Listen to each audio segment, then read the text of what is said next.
I'm back in the day. I used to be a piece of crap and the biggest loser that you can meet. I'm wasting the best years of my life on petty crimes and drugs as part of a group. Want everyone else found decent work, married, and started families. I started flights and bars while blackout drunk. It was only a matter of time before I messed up big time. And face is serious, charge 198, 20 years to life behind bars. To the best of my knowledge, my case didn't make the news. Too many crazy things happened around the world at the time, so a small fry like myself didn't make the cut. Even so, I'll err on the side of caution and keep the details to myself. When I did, is it important? What matters for my story are the consequences I face. I was arrested and tried and found guilty, but the trial was fair, and I won't lie to you or to myself. And I didn't have money here. I was already dead to my relatives, so when no one came to even see me, let alone help me, when my sentencing I was to be transferred to a maximum security prison, I expected a cop car when they drive me out of the temporary south and into the yard. What a black armor Jeep, but waited for me instead. What's going on? I asked as they led me to it in handcuffs. What are you doing? Why are you taking me here? My questions fell on deaf ears. The deputies handed me off to the mysterious man, two muscular dudes in sharp suits, with dark sunglasses covering their eyes, as they forced me into the Jeep's back. Abby, worst case scenario. When did the sun ran through my mind? When I become part of some secret government experiment, will they erase me from existence? Another poor fool lost in the bureaucratic shuffle. Would I see the light of day ever again? I couldn't tell them. The two men wouldn't say. For the whole 10-hour drive they didn't speak a single word to me or to each other. I couldn't see anything, so I had no idea where they were even taking me. The truth be told, I was fighting some nasty withdrawals, so I couldn't focus as much on it either. When we finally arrived at our destination and the ride stopped, one of them pulled me forcefully out of the Jeep, but I wasn't sure what to expect. But the buildings that we faced to weren't at gray and naked concrete. How far is for windows at all? Protective concrete fence with a guard tower is more or less a normal person, not some top secret facility here. In the two men and led me inside through the gates and handed me to the guards. The night turned around and they left. What's going on? I asked. Where am I? Do you know what curiosity did to the cat? He answered my question with one of his own. I just added my head. Good. No, stop asking questions.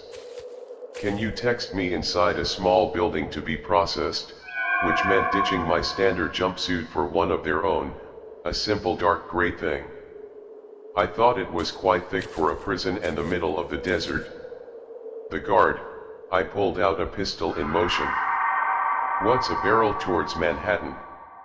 Don't try anything funny. He warned. I'm not in my head. So he unlocked the cops.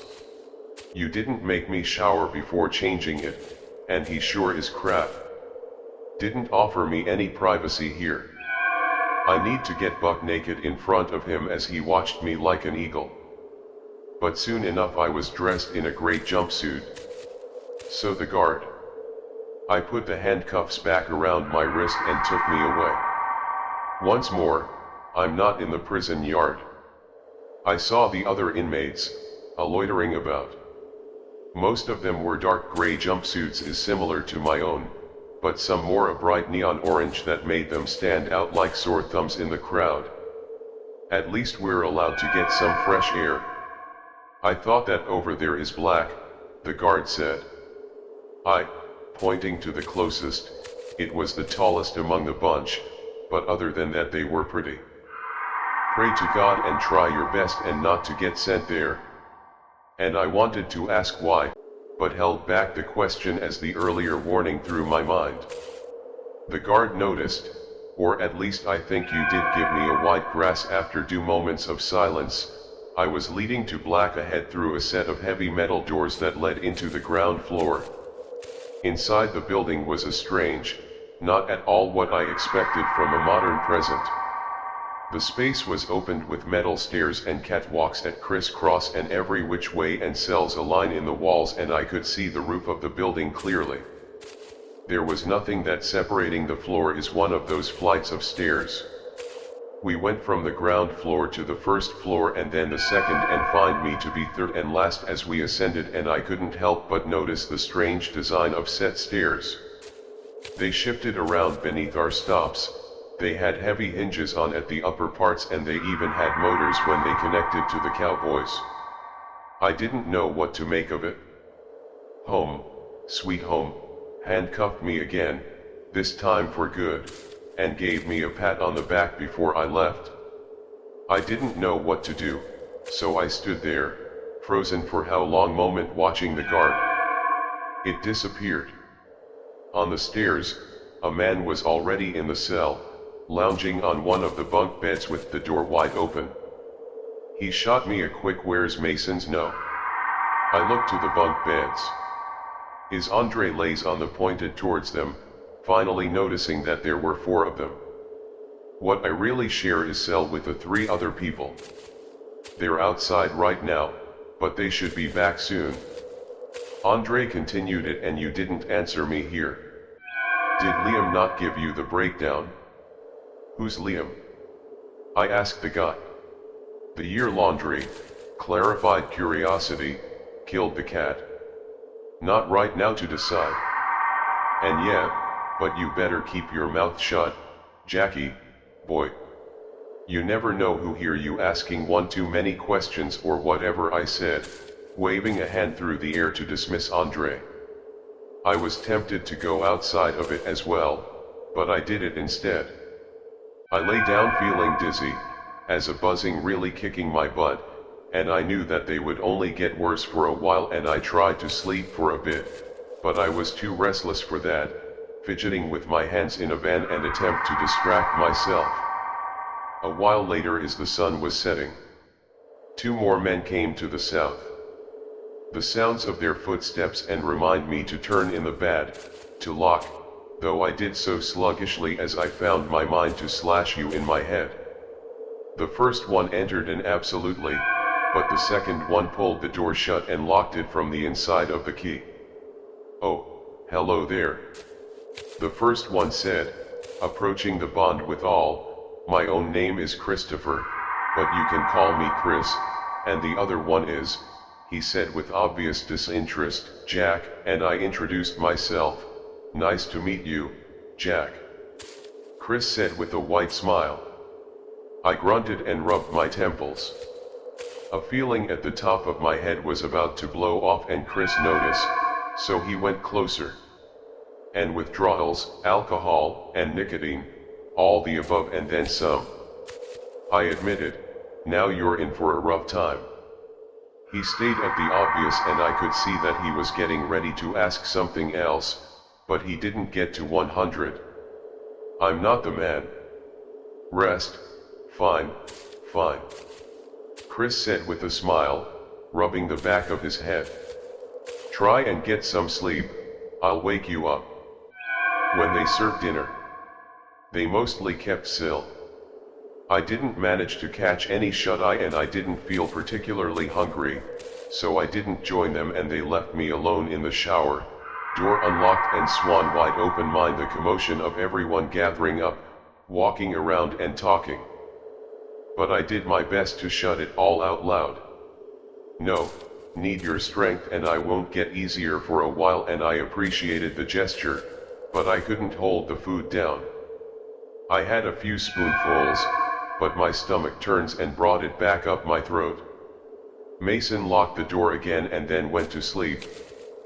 But I spent the night covered in cold sweat as I squirmed around in the uncomfortable bed, and that's always been the beginning of my incarceration. About 2 weeks or so, Chris got to bringing me food and water and doing his best to take care of me. I wasn't afraid for my life. Withdrawals are rarely lethal, but truth be told that there are points when I would have preferred to death. Mine didn't have a choice, though, so I powered through it until these symptoms of about 3 weeks later, I finally got my first night of proper sleep. "How you feeling?" Chris asked me when he woke me up for breakfast. "A bit better, and will you join us today or do I have to bring your food again?" On July 9th I saw that I'm getting up from the bed on lovely legs. Andre and Mason were already gone, so Chris and I left as well. He kept next to me ready to catch me in case I collapsed. I wasn't used to such kindness, and for her to come from a complete stranger and left me even more perplexed. I didn't really know how to feel about it or how to act. "Thanks," I'm humbled as we started out on the first flight of stairs, Chris, and show me a confused look for taking care of me. No of that answered when we got to look out for each other here. No one else is going to do it. I didn't see any single guards inside arrived. I wasn't sure how prisons worked, but I expected the guards to at least check up on a semi-regular year. But looking down at the crowd gathering on the ground floor, all I saw were great jumpsuits, prisoners, forming a long winding line in front of a window with no personnel inside. "This place is weird," I told Grace. "Do you have no idea, man?" We got online as well. When we had reached the ground floor, slowly advancing towards the window, man was behind it with the trays of food at the right. The prisoners took one each before leaving now, so I couldn't see any tables around to sit down at, and they either went back to their cells or outside, leaving me surprised that the front door was unlocked. What kind of security does this place have? I noticed that the people in the ground floor weren't free to wander around. My guys, their cell doors were different, with the thicker bars and electronic locks. Some of them paced the back and forth in their cells. Some were sleeping and others yet cowered, in the far corners of their cells like they were afraid of something. But they all have one thing in common, a crazy expression in their shut eyes and, distracted by them. I didn't notice someone cutting the line, not into another man, the biggest one inside. Try to stop him. I tend to stop expecting it to hit the fan and a ride started in the moment. But everyone else is backed away from the two ways they raised their voices until they were screaming at each other's faces, and I wanted to back off as well. But I handle my shoulder at me. I'm watching her. "Now, Chris, turn on my side." It didn't take the two men very long to start trading blows. The first punch was thrown, but the bigger guy just took it and went down like a sack of brags. He could have easily dodged it and head back, but for whatever reason, he chose not to. What I started asking. But the sounds of alarms are blaring in the building and stopped me. And everyone screamed while I reached for my ears. The main door is a fun open in 6 cars. What time do the teeth rushed in the out for everyone to get to the ground with their hands behind their backs, and we all obeyed. I jumped on my belly with my hands behind my head, and Chris, I did the same, landing so close to me that I could feel his breath on my cheek. 4 of the guards to positions by the main entrance, rifles a train, and eyes the other 2 advance into the building, heading straight for the man that started the fight. Play frozen as they approached. So one of the guards aimed the butt of his rifle into the man's face. I said, "Get to the ground." The guard repeated. The man fell down, and all for his spitting out red as he screamed to profanities. The 2 guards got on that, hitting him with the rifles again and again until he was unconscious. Then they cut the man's hands behind his back and took him away, not saying a word to the rest of us. "He's going straight to Black Sea after his stuff like that," Chris whispered when the guards were far enough away to not hear. This is why we have so much freedom and why we follow the rules. If we don't, they show no mercy. Why not tell me sooner than I asked? You never know when a rat is nearby. Chris answered before somebody notices that we're talking. The man was dragged out. Everyone waited for a few minutes and then they got up and back into line like nothing had happened. I followed suit and got breakfast as well, wondering the whole time about what the heck just went down. But I couldn't afford asking that. No one knows what the consequences. Let's go outside and find Andrea. Chris proposed what about Mason time for a moment before he answered, and not touch tone and word of advice and be careful around him. I think he is a rat to man. Didn't take a genius to figure out what these rats were and plans by the guards to keep an eye on us and report back to them, and explained by. Chris was so cautious and I still wanted to look for answers to understand my predicament better, but it had to wait outside eating in one of the tables with the sun and beat him down at the end. It was still morning, but the air was already scorching hot.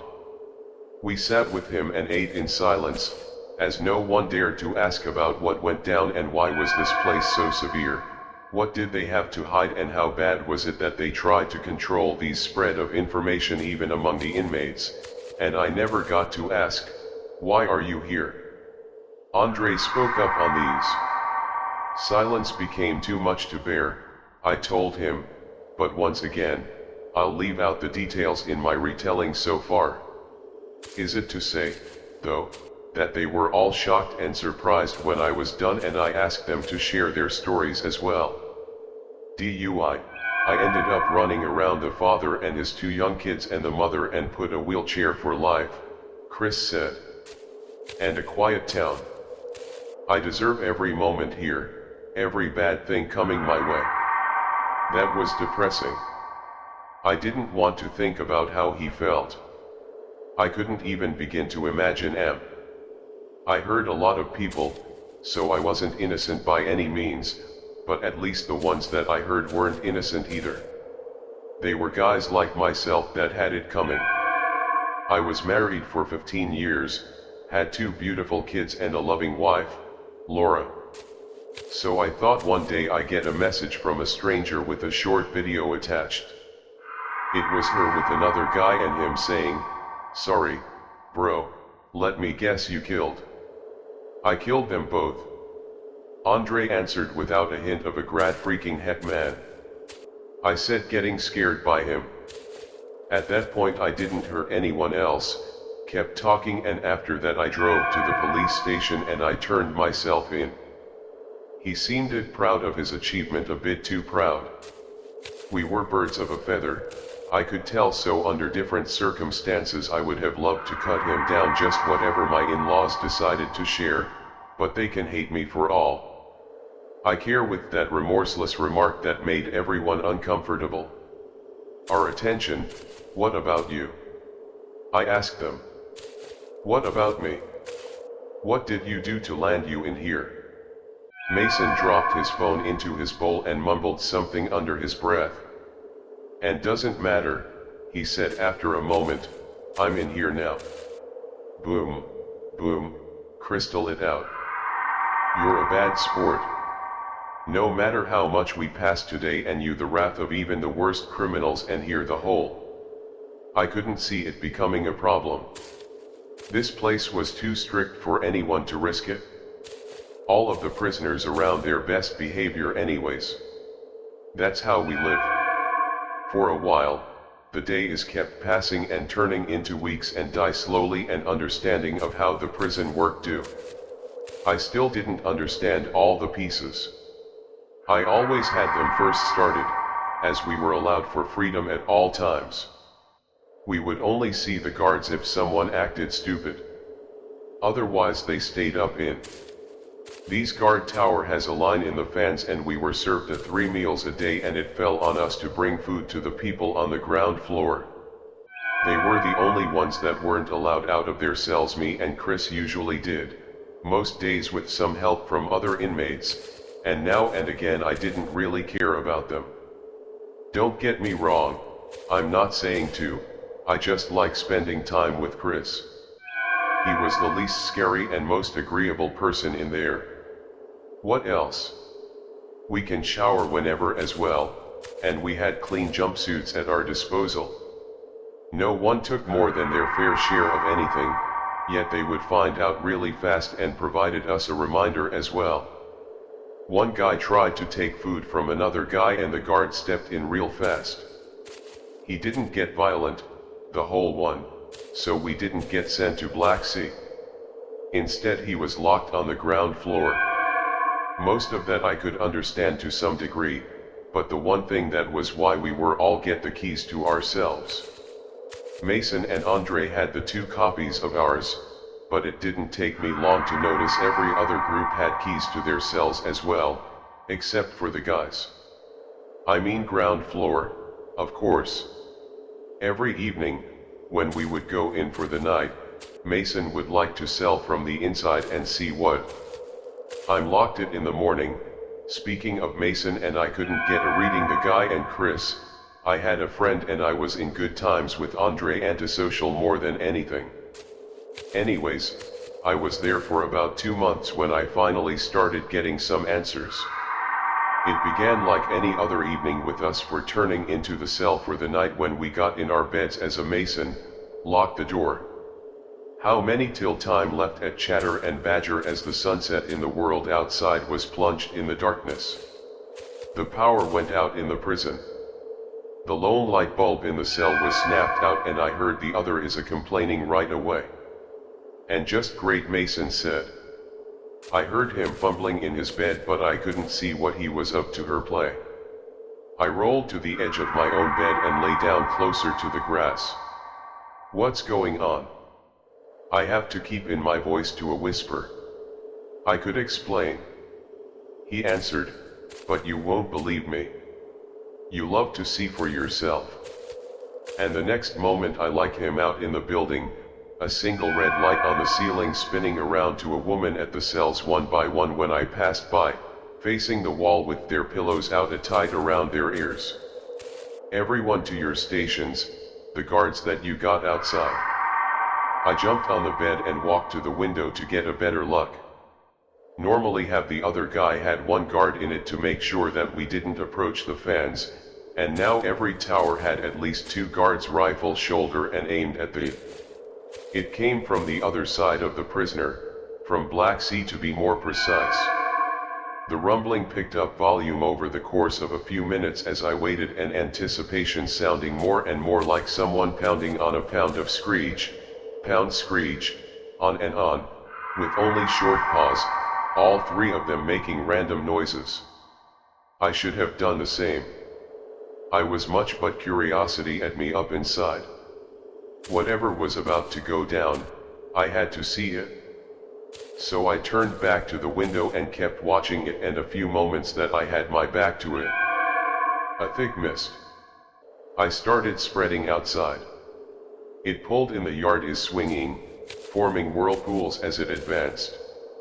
When it hit the perimeter fence, it started spreading upwards as well, and no time at all it was high enough to reach out to the first floor. Shoot anything that tries to climb. One of the guards yelled at his choice of words. Baffled me. Anything but I could understand anyone. What's the power out and covered by this mess? People were bound to try to break out, but anything.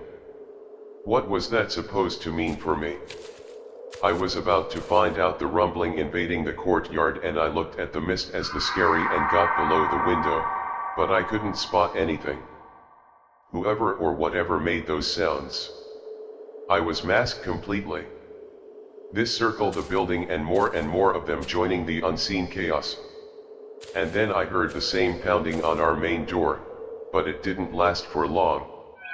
A couple of hits sing the song Wide Open. The motors below the stairs came to live and I heard the hinges is a crying out. Under the stress as these scurrying entered the building, I rushed to the cell door, but I couldn't see much from there. The walkway blocked most of my view, a little I can make out on the ground floor was blocked as well. The mist invaded the building. I could only hear the carnage. That was more than enough. When the stairs were fully lifted, cutting access to the upper floor is the locks on the ground floor. Cells have beeped a few times. The electronic door is swung open on their own, exposing the prisoners to whatever beings invaded are not so safe. Havana, I heard it at the desperate screams, the sounds of battle, of bodies being swung around hitting the walls. In Florida is as but their efforts were drowned out. I wanted to retreat from the door to avoid attracting attention, but I was frozen with my hands around the bars. This place was more messed up than I ever could have imagined. Gunshots erupted from outside and I finally broke me, for you to spell. I rushed away from the south into the window again, trying to see what we were up against, but I was too late. All that I found was a trail of blood on the perimeter wall, on just below one of the guard towers, and a whimpering sound refrigerator. It's a black sea through the mast. The event didn't last very much longer after that, a few minutes at my house, but they were the most terrifying minutes of my life, and I understood then why the others reacted the way that they did. The screams from downstairs until all that was left was whimpering and agonized groans.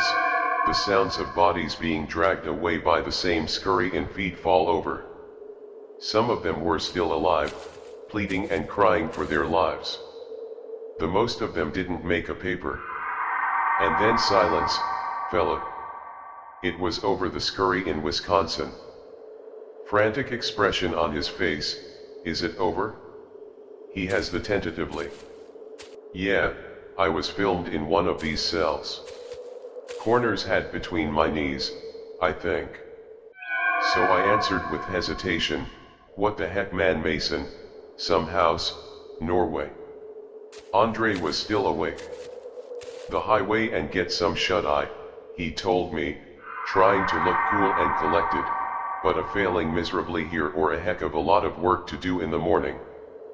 Andrea was right, we had one heck of a job to do in the morning. A few of the guards waited for us on the ground floor with the supplies such as body bags and mobs, and I didn't catch any sleep, understandably enough. And I could see many faces, the crowd of inmates telling a similar story on the ground floor. I looked like a tornado of angry teeth and barbed wire had ran through a herd of cows' blood and colored every surface with the occasional body part of length of intestine. Have thrown into the mags a few of the weaker world in May, just to pass out of the sight and the rest of us, and didn't fare much better. My stomach was empty here, but I still feel like throwing up through all the bed. But how do you clean the mess? In a few hours, and we had no other choice, the doors to the ground floor cells were locked again that we could all see how many people in Paris to last night. Every other cell was empty here, waiting for new inmates to fill the vacant spots. The guards watched us like vultures, waiting for these slightest to slip up. No wonder no one dared to step out of line. I finally understood that, the full gravity of you couldn't tell what took place there. Only hours prior, the serving window opened and they served us lunch, but most people would pass on it. There's something else, wouldn't be able to handle food for a few days at the very least. Me and Chris went among them, however.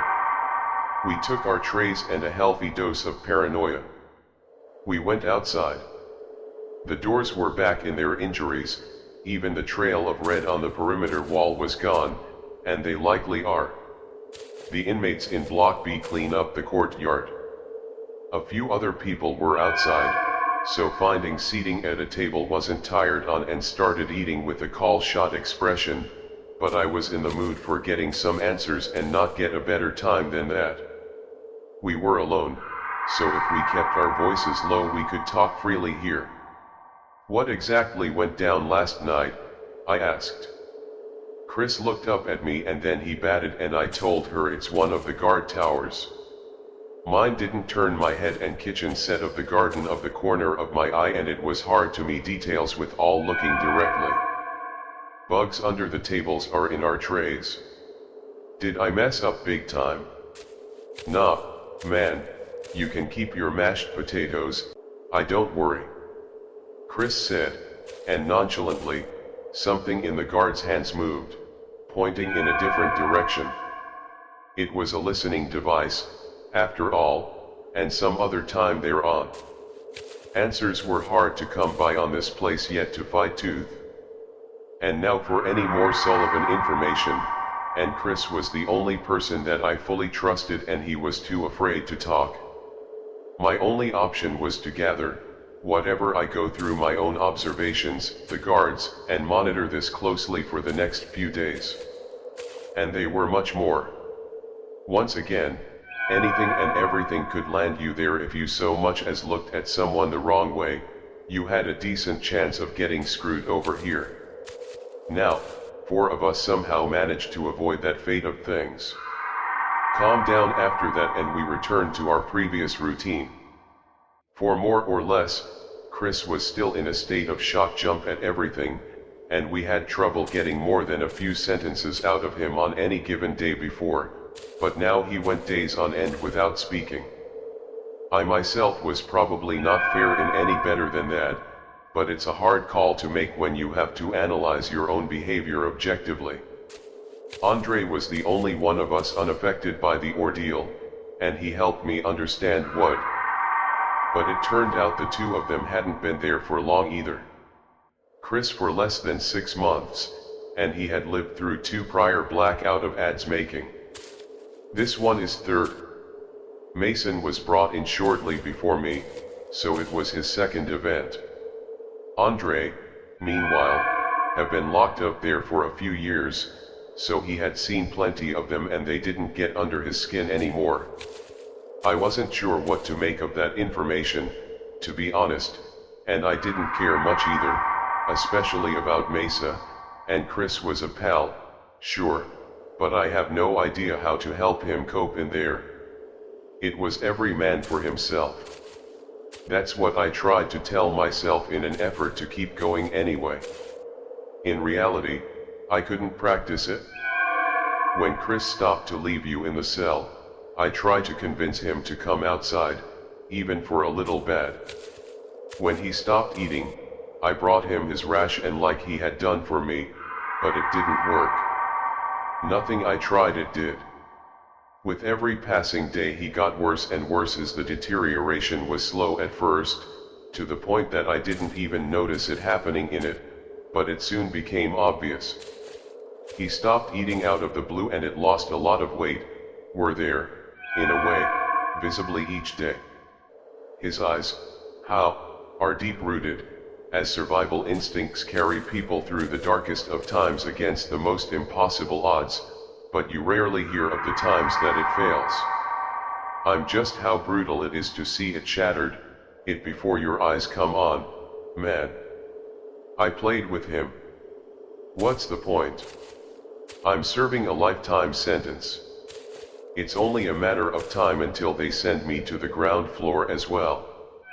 We're always just one mistake away from being torn apart by monsters inside, knowing full well that he was right. None of us would make it out of here alive. We all long sentences to serve, so each and every time, 1,000,000 times in a row. But the guards only had to be lucky ones. And even if we had managed to pull it off to survive a view full of our sentences, I doubt that they would just let us walk away.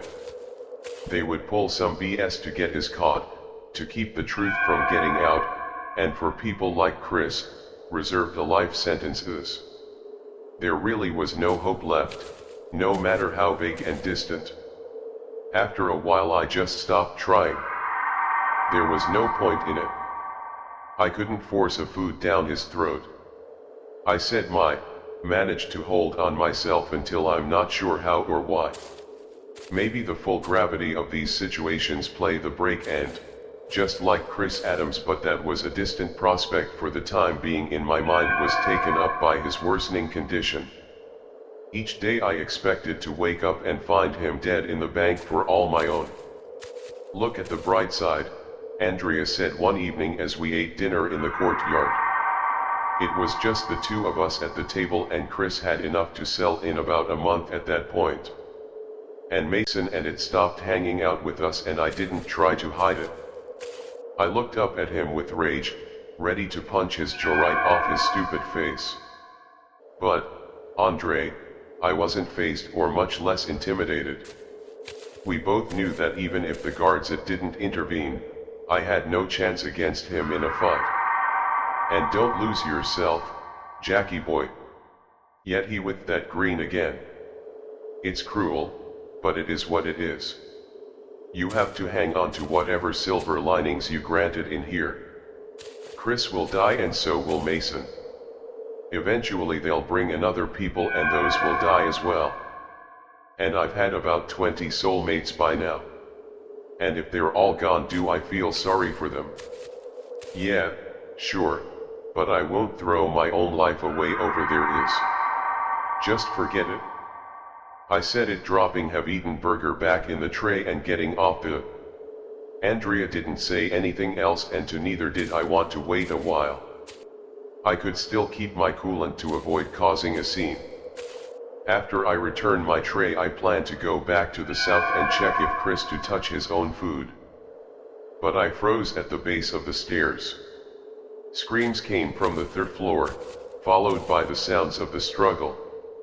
I rushed up towards against the crowd as sent into a sudden frenzy as they tried to retreat, recognizing Chris's voice. Up on the third floor I found two guards dragging him out of the cell and handcuffs. Chris screamed and thrashed in a grasp, 2 weeks at that point to put up too much of a fight. Let me go. I didn't do anything. He pleaded as they carried him towards the stairs. You can't do this to me. I didn't break the rules, have some basic human decency, just kept walking. When they reached me, one of them made eye contact, silently provoking me to try something in it, but I wouldn't. Tone is. My heart was for Christ. I just stepped out of their way, head down in my eyes and on my trembling feet. Please. Chris kept trying to reason with that. It's an old. He looks back over his shoulder for a final time before they went down the stairs. We made eye contact, and the desperation and it was clear as day. But I really couldn't do anything. At most I could have rushed in to deliver a surprise punch and break. Chris is not despair and his fate. But that would have signed in my own death sentence. So I watched as they took him away down to the ground floor and out the main. He was sent straight to Black Sea, and part of me wanted to follow them and confirm that for myself. But I knew better, so I didn't, and I returned to RSL instead of finding Mason in his bed. Back turned to the realm, my heart nearly exploded with the rage. At the sight, he had ratted Chris out and caused all of this. You piece of crap. I yelled and rushed him before I realized that I was in the movie. Mason didn't expect to be a tag out of the blue one, but he didn't fight back either. I stopped myself at the last moment. I'm still raised and ready to punch his lights out. He looked up at me, the color of his jumpsuit, how tightly in my hand, but his eyes were vacant.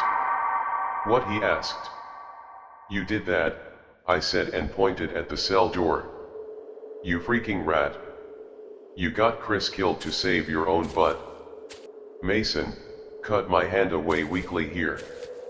I let go of him and took a step away from his bed, and he turned his back to me again. I didn't, and I'm not one of the rats, he answered. Now shut the heck up before an actual rat hears you.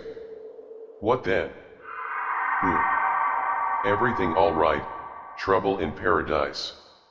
I turned on my heels, finding Andrea leaving on the cell door, the blood in my veins, the greed colder as a reason in return to me, shooting into my brain like a speeding bullet. I had been stupid. I allowed my emotions to get the better of me. Mason wasn't the right, Andre was, and you call me red-handed as I broke the rules. But maybe there is still time, maybe I still have a chance to save myself. Yes, I had to scream all the way down the stairs. Yeah, I'm sure I just got worked up about Chris, but I'll get over it. Mason, Andrea asked, moving his attention onto him instead, if Mason taught and if he told Andre that I knew they attacked him. I was a goner and weren't exactly buddies either, so we had no reason to cover for me. Let it go. Mason said you were the man. He got worked out. But he didn't do anything and I was with a suspicion. But he shrugged his shoulders and after the shower, if you say so, he went to his bunk and lay down. So I did the same and that moment I couldn't stand to be in the cell with them. But I know that walking away but only make things worse and I just stomach it. To process my emotions and let them run, drive so I can clear my head. Can I place my hands on the top bunk, ready to hop up at Andre? Stop me from the bottom ones. Here is now, and don't you want it?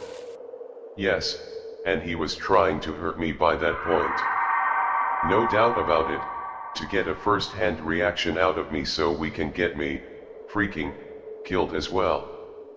But I wouldn't give him the satisfaction. Yeah, I forgot, totally slipped my mind.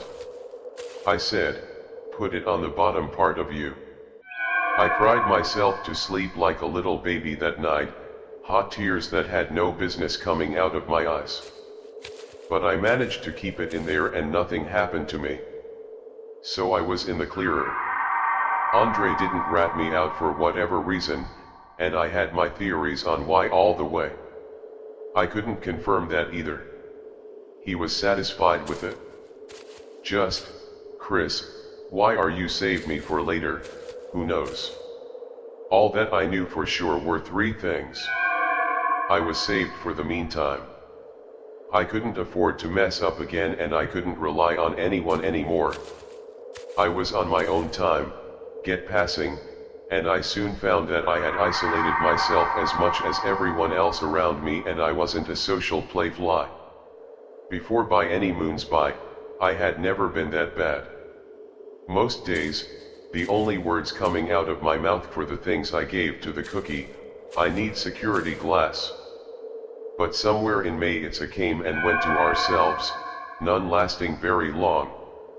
I was lucky to get help from Chris when I did, and without these same courtesy extended to them, the new guy said, no chance, repeat offenders. I feared the worst. Try to tackle this prison like any other would necessarily improve my chances of survival, but it was better to have it than to lock it. And Chris was right. This is hopeless and anointed to myself. Maybe I should just get it over with that punch. Andre and the John get sent to Black Sea to die. And I was outside in the yard eating dinner all by myself and absorbed by the dark thoughts that wormed their way into my brain. I missed Mason approaching from opposite of me, starting to eat in silence. I had nothing to say to him so I tried to ignore him. I'm way back. When you asked me why I'm in here, he said after a while, and I looked up at him somewhat surprised. Yeah well, I don't really care anymore, just hear me out. You're not a rat, so I can trust you. I saw it. I want to hear to break M out to rescue him. Yeah, I'm actually. Mason answered with no amusement in his voice, but I can't find him anywhere. He's not in our block and he isn't it either. I've been watching those guys for a while. They're the ones with the orange jumpsuits. Well then, I guess it's simple one. He was sent to Black Sea and you know what that means. No, Jack, we don't know. That's where the monsters come from and they're dead, alright. Do you know for a fact that their monster is? Have you seen one with your own eyes? Mason prized and I wanted to bring up the evidence. Stuff like the bang into heavy to be done by a human or the fog that accompanied the event. But I guess he anticipated my words. What if they give drugs to the inmates to send them into a frenzy year? What if they have fog machines all around the compound? It doesn't have to be supernatural, and why would they do any of that? Mason traditions, how the heck am I supposed to know? They're messed up in the head, but it's not like they have been tried to dark stuff on humans before. A place like this could be a perfect playground for whatever messed up test they have devised. They be in the government, I presume, or some shadow branch of it. Okay, fine, it's a possibility, I admitted. So what?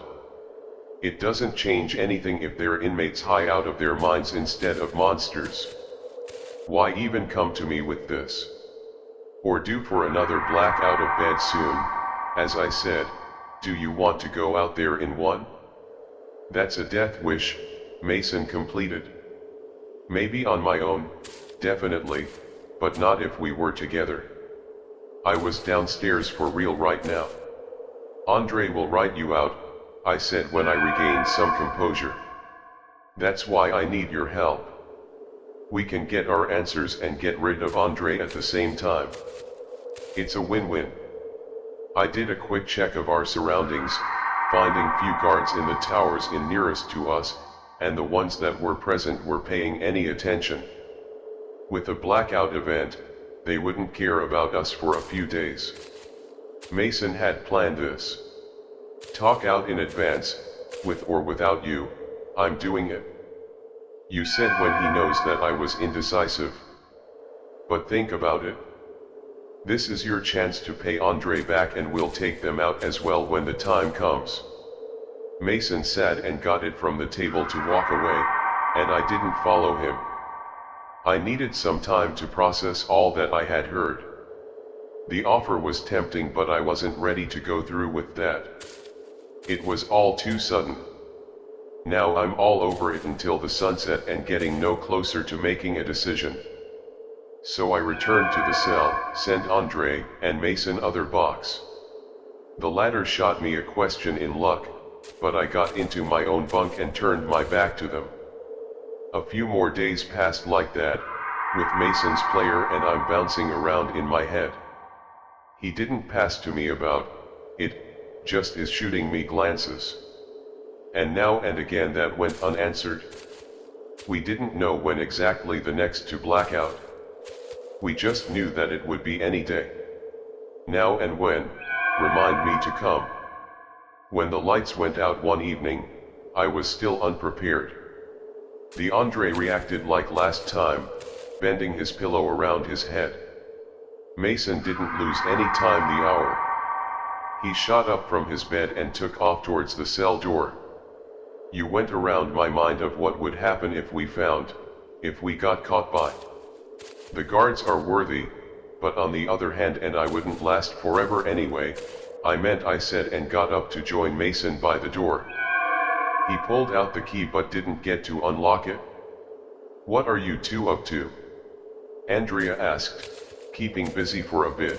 Mason instructed. Andre didn't hesitate, and didn't take him long to put two and two together here. He jumped out of the... What the heck are you two doing laundry? Screamed.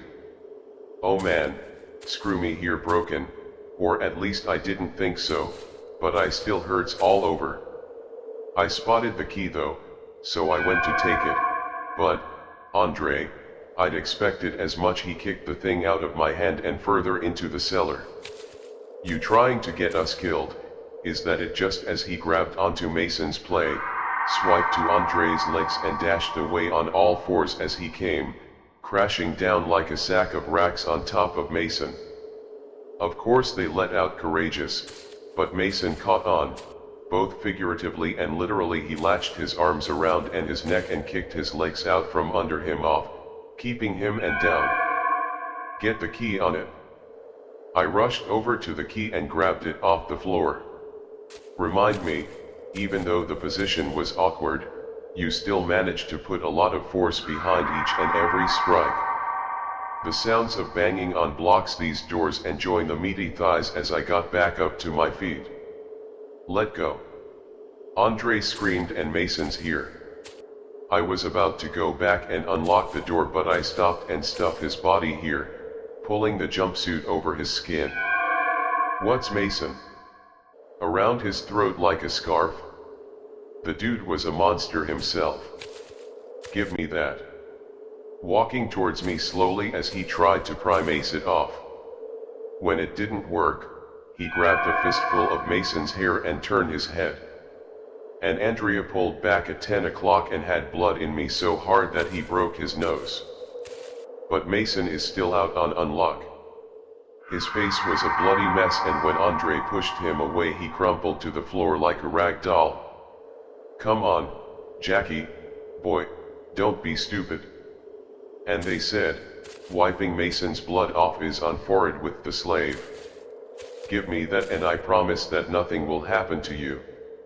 We can put this behind us, blame it on Mason going stir crazy, and we'll go on, living like I believe that I shot back all the way, trembled in my jumpsuit, that I didn't write you out before, did I? He pointed out, taking a step towards me, and, anyway, if I wanted that back I could have taken it already here. You can't stop me either way. I'm being generous here. I was trying to come up with another idea, something, anything to get me out of that page, and I could give inside with Andre, in between Mason. But for how long would that ensure my safety, if at all? The banging from outside got louder and louder until the door is away. Andre took another step towards me. Arms have found out as these skittering of feet filled the courtyard. Mobile the Beach Boys. Just in time to avoid Andre's charge, him and Mason flew out of the catwalk, crashing into the safety railing. Andre tried to throw him over the edge, but Mason on top. He punched in the face 3 times, but it didn't next to nothing. On the next punch, Andre got his fist and spun his arm around, throwing them off. Mason landed face first into the wall. Fine, I'll kill both of you, Audrey said. He got up and he was missing his left ear and his left cheek and deep teeth marks in it, but the pain didn't seem to bother him. He was too upset for any of that. Starting with you, I was frozen in fear facing this behemoth of a man. I couldn't move a muscle, and I know the glare and making eye contact and penning me into place. And then he turned his back to me, walking towards the railing to throw Mason over. Can you hear that? Yes, the sounds of the building as the electronic locks of the ground floor of cells release, banging on the main entrance door, is followed up when they open. The moment later this kid arena feet invaded the ground floor, mixing themselves in with the cacophony of screams from the doomed and maids. You'll find out what's down there first, and that's if you survive the fall. And he got ready to throw Mason over here and then he would come for me. I snapped into action despite the fear rushing out of the cell arms in front of myself. Andre didn't expect that and he didn't get to dodge me nearly, with me off my feet as well, but my stomach called the railing and I avoided falling. I looked down past Mason into the sea of fog that covered the unfolding carnage taking place below us. It was too thick to make out anything in most places. But Audrey's fall created a small hole in his body, was sprawled in the concrete, whimsically broken angels. He was still alive. He groaned and tried to move over, to turn on his belly and crawl the safety yet. But an arm is shot out of the fog and grabbed one of his legs. Andre let out a wheeze and scream and then he was dragged out of sight. Pull me up, already missing out. Alright, sorry, I didn't hold up pulling him up and helping him over the edge. We both collapsed on the catwalk side by side. Hey, you're in no shape to go down there, but that's why we did all the best, Mason retorted, to find out the truth, to see what's in the fog, and I didn't save your butt so you could get killed. Anyway, I said forcefully, get back in the cell with Andre out of the way. We can wait for the next blackout event. For now we should think what lies that we'll spend for the guards in the morning. I could see Mason didn't like it, but his shoulders deflated as he turned around and walked back to the salon. I got up and followed him in, locking the door and putting it into the madness for the meantime, and come morning, Andreas' body was. I know we're inside. Predictably enough, he was dragged off to God knows where. Like everyone else, Nice and I did her best to get rid of any evidence, throwing what is a severed ear to the ground floor through the bars of the south. But we couldn't do anything about the blood or about her injuries. Mine was masked by the jumpsuit, long stripes of skin turned to purple as they bruised. But Mason's face was in shambles and we had rehearsed some stuff to tell the guards, even though we both expected it to be useless in the end. No way they would take our side over their precious rats. I don't care. Either way, I want to get to Block C, and then why not attack someone, I asked, and why get me involved as well? Because I would have preferred it not to be dragged there in handcuffs. Nice, and answered, to get the chance to gather some intel and sneak over during another blackout of hand. But if we get sent to the ground floor I can still make it work, and that was our most likely face. We didn't know yet how many. In Paris last night. The guards would need replacements, so for a few days and no one would be sent to Black Sea. All rule breakers would go straight to the ground floor, no matter the offense. And it wasn't a deal, but at least it would buy us some time. With that in mind, we made our way down. When the guards didn't enter the block, as soon as they caught sight of Mason's face, one pointed at us and the other one took off. We expected with rifles at her back. When we were split up and I was taken to an interrogation room. I won't go into details, they're not really important, but suffice it to say they were brutal. Then no problems with doing what they had to do, as they asked the same questions 100 times over here, but I stuck to the story of the Mason had her first. I refused to crack after. Every inch of my body was hurting. I was taken back in the blockade. It's one of the ground floor cells. They showed me in and locked behind me as the existential crisis of finally sink again, and this wouldn't be good. About half an hour later. So I saw Amazing as well, and I didn't hold out hope that he would be my soulmate. My time there was boring beyond belief. There's nothing worse than that, in my opinion.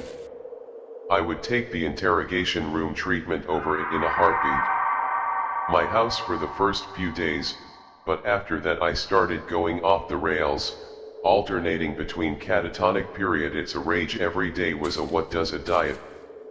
As to what the main emotion would be here, but I want to cross the spectrum. Some days I got food and some days I didn't. Being at the mercy of the other inmates meant going hungry and thirsty for long periods of time. I lost the weight too steadily because of it. I could feel my body growing weaker. Chris really had been a godsend for the rest of us in this place. I just never understood how much so. Anyways, the 2 months passed and we got our next blackout event. Only this time I had a front row seat to the whole thing. It started out slow, like the other two had a what's the power cutting out, followed by distant sounds of pounding on the door. Is a Black Sea? Some of the other ground floor inmates. It started weeping. Others started pacing about on themselves a few hours.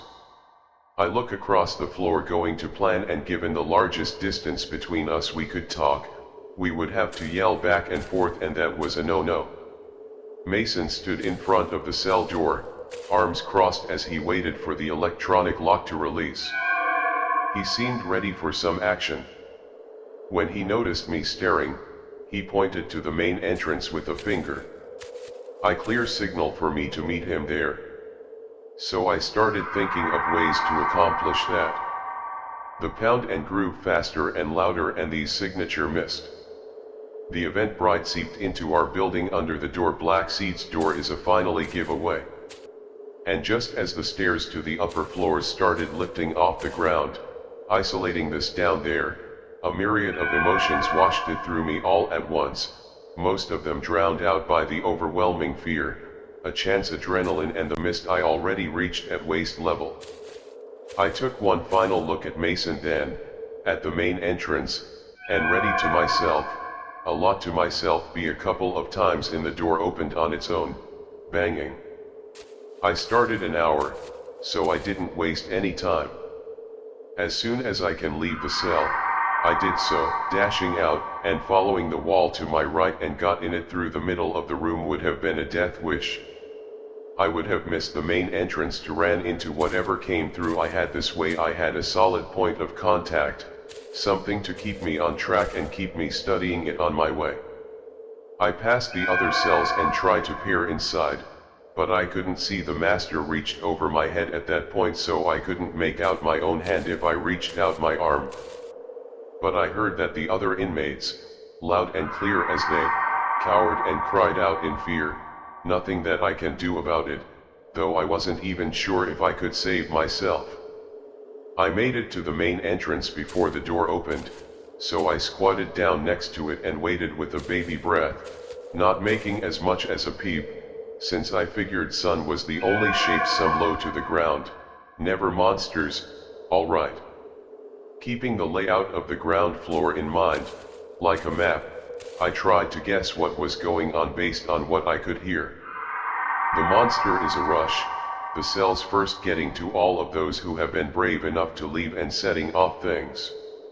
Screams erupted all around, making it hard to discern anything else, but I had reference to Big Blue. Leave the cell ASAP. After that, the monster is ran around a random through the mist as they tried to hunt down everyone else they love to have. They crashed into the walls and won't even hit a steel beam only a few feet away from me. That was my second clue: keep quiet and keep to the walls. Once in a while, when one of them found and killed someone, they would drag them out of the building. Most of the creature is. Mason hadn't reached me at the house, so I suspected the worst, that he got caught on the way, but I had no way to tell. All I could do was wait and pray that I would survive. The minutes passed, the lady and I didn't budge from my spot. The screams died down one by one, and the monster is steadily loved. Until there only a few of them, I thought that that was it. I had made it, so I resolved to look for signs of what had happened to Mason before I would return to myself.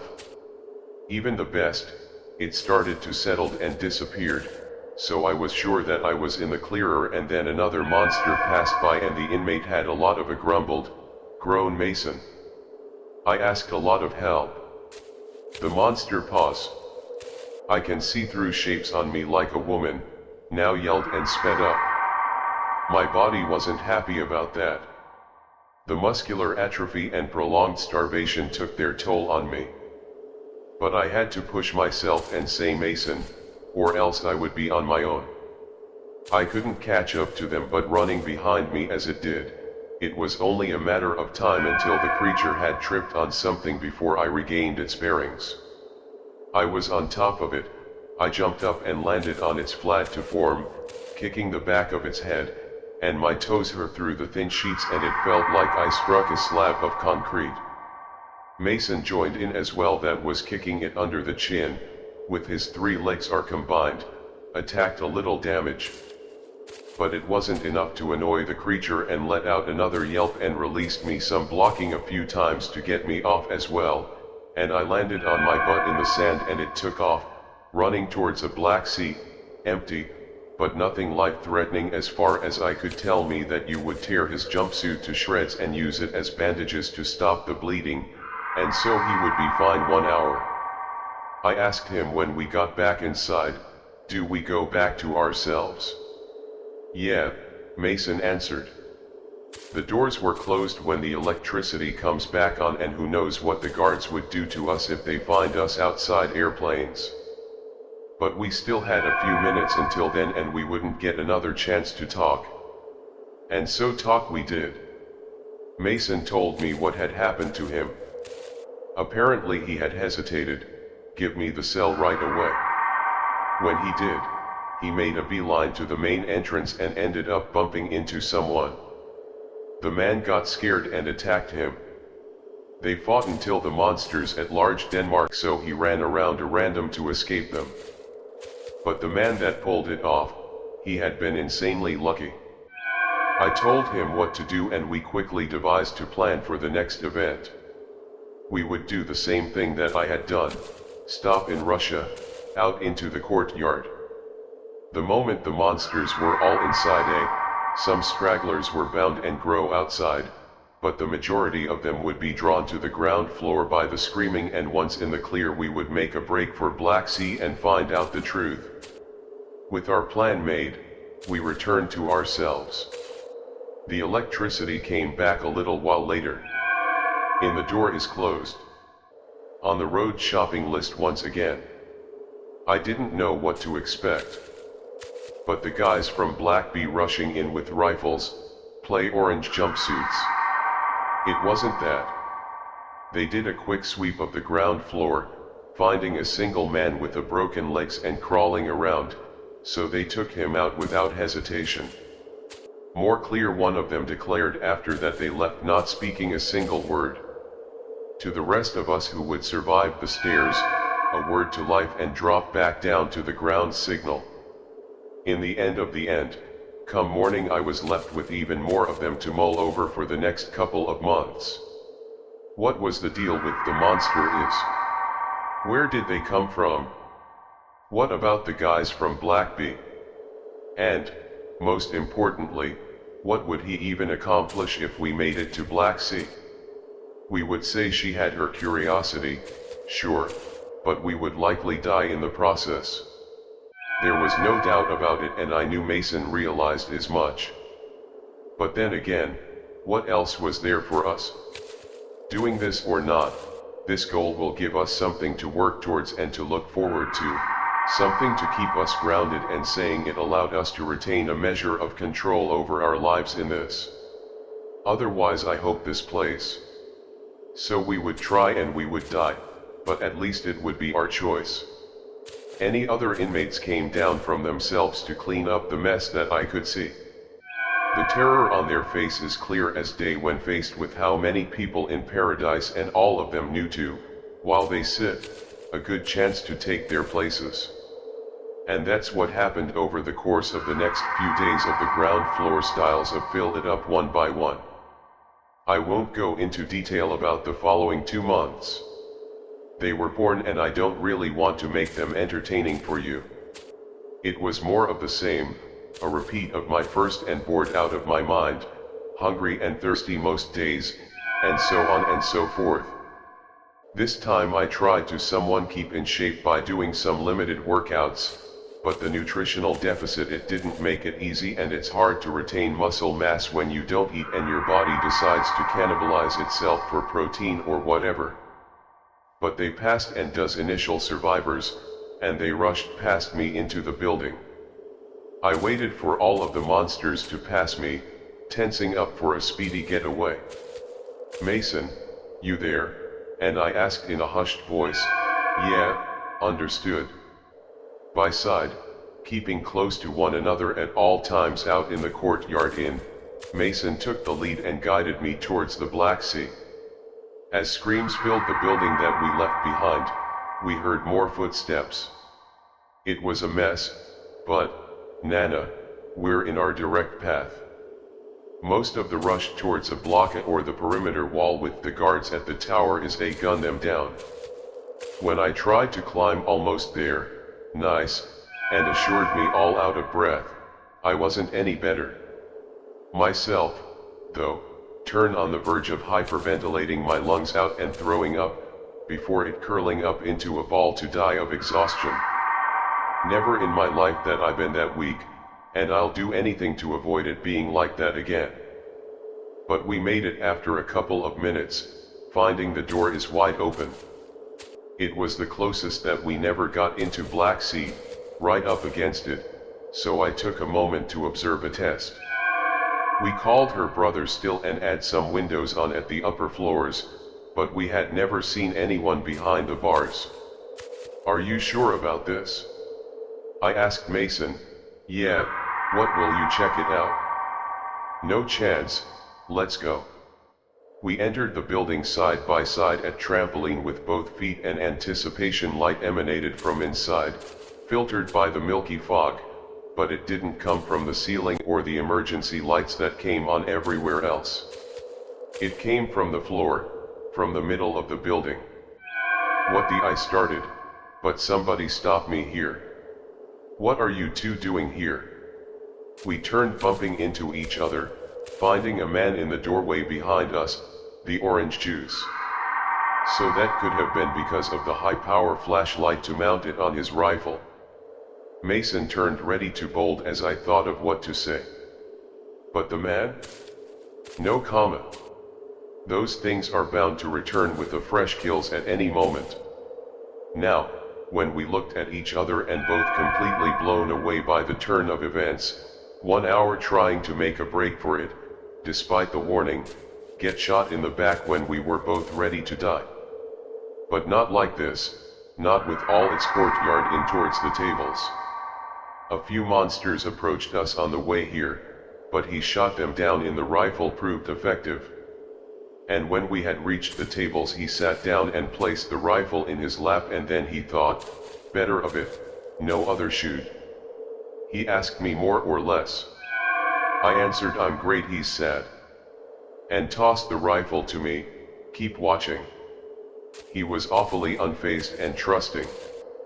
What if I decided to shoot him instead? Not that I would, I was too curious to see where this was going. But still, he pulled out a pack of cigarettes and a lighter, then one up and drew on a lungful of smoke that got lost in the mists. And you guys smokers, you want one, I know, miss, and turned him down, and I nearly did sell myself. It had been a long time since I last had a small okay nicotine cleared out my system, so it would make me dizzy. Plus, my state wouldn't help that. But screw it, take any silver line into granted in here, right. I accepted his offer. So we lit up a cigarette for me as well. Then turned it over here. What do you want with us? Mason asked after a long moment of silence. You clearly don't want to kill us or turn us in. Clearly, the man said. Truth is, I like you two idiots. It takes balls to try something like that. So nice to meet you, Jack and Mason. I wasn't sure what to make. The guy was estranged from the get-go, over the top, and his mannerisms over the top, and everywhere that he spoke. Everything else fabricated, like he was trying to put up a witch. Granted, it wasn't the strangest thing to ever happen to me by a long shot, but it didn't make for a good first impression. You two survived the previous blackout of that, correct? Yes, yeah, great balls and potential. This is exciting. What do you want? Mason repeated, as sounding upset by that point. Straight to the point, feels out of the side if you're up for it, and take it from me, and it's by far the best place to be in this crap hole for the second time. That night we were both out of the forward, left to speechless. I feel just laughed at our reaction. What is not interested? You won't make it for long back there. You'll die for the next blackout of that monster. 266, dizzy from the Russian nicotine and the adrenaline, the recoil, it said, flooding into my veins. I'm down for it. Caught me in, Jack. Mason said forcefully, elbow in my ribs. What, think about it for even a second. We have no other choice here. Mason sighed deeply, but he circumstances. Trust me, boys, I have big plans for us. Trust him. Haha. The mirror concept almost made me laugh. Trust was a commodity in here, and perhaps the one in shortest man. But our options were limited and still left after that. So may have said that I waited there for the blackout event to end. We couldn't risk and moving through the fog, but we would be fine if we kept quiet. A few minutes later it was over with.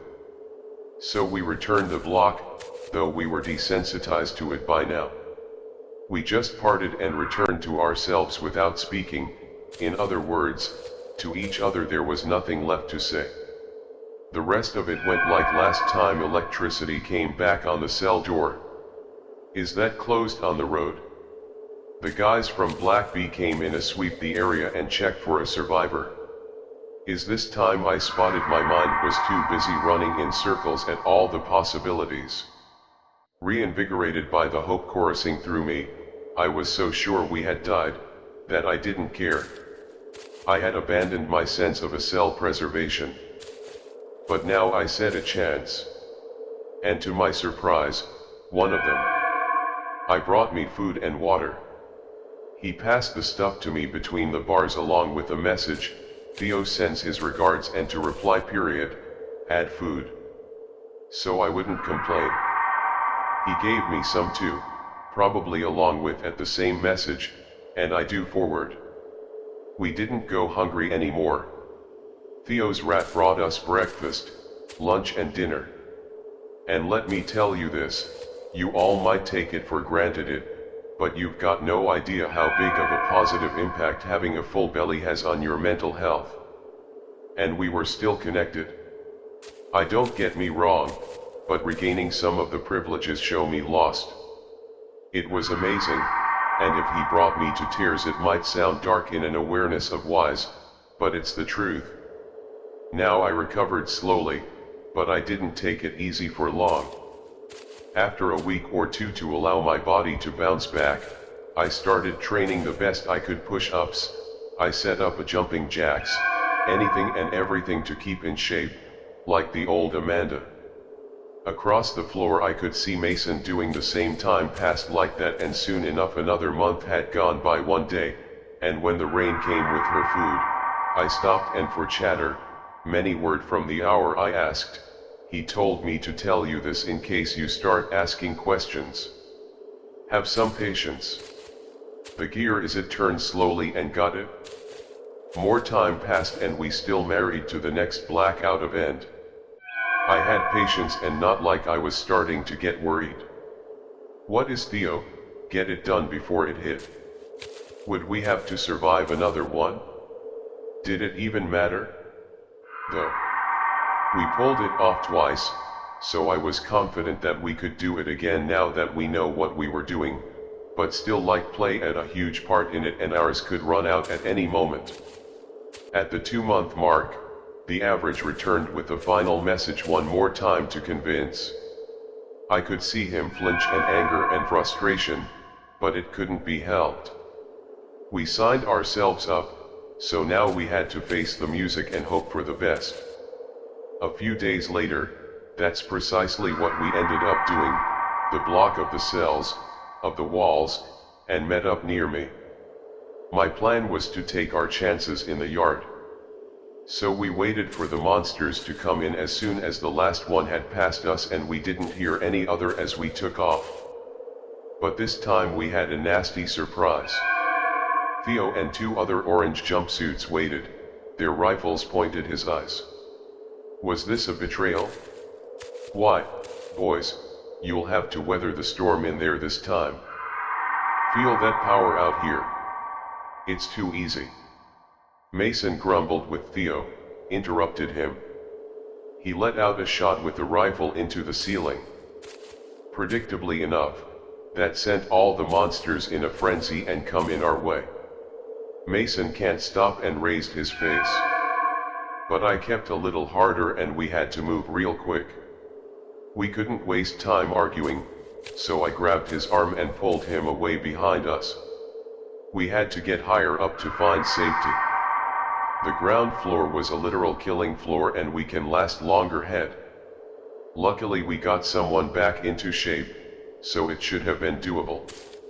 When we reach the catwalk and get on my shoulder and grab on, I'll climb up on you and then pull you up as well. I shared my plan, 10 minutes passing us every now and again. Most were too busy running to or from each other until one decided that we looked tastier than his previous target, a tall beast, easily 8 feet in height. What's going on here? Its muscles were a while to find, but its skin was ripped or shreds here and there where it gave away as it expanded it. With all of that in mind, let's call it to you. Later he told me that he got to grab. I got out from under him and grabbed a hold of his jumpsuit to climb in like a ladder, but lanky, and interrupted us. It struck me from behind and sent me to the ground like I had been run over by a freaking car, and then it slapped in a way too hard enough to send him flying into the nearest, stopped over me to go to Mason, and I know that I had to do something fast to save our butts, and I looked up at it for a weak point that I could exploit, and I settled on spine. It was the thinnest part of its body by far, mostly exposed to bone, with the whisper muscles that to keep it connected barely about the thickness of my forearm eyeball to my feet, and ran into you from behind to hoping to tackle it. No dice, it remained standing. All I managed to do was make it more upset. It swiveled on its heels and tried to swallow me away, but I dodged to blow its arm on my way back up. I delivered a punch and it's growing, but it also had little effect. I needed to attack that spine. After I dodged another slam, I punched one of the vertebrae, but it felt like reinforced to concreting as my face, and I poured it, holding my fist as I one of those, across my abdomen, and I'd be picking up my insides off the ground. Nice, and I cried out again, do it. Mason rolled over and got an old for us behind you, and I died, stay another swipe.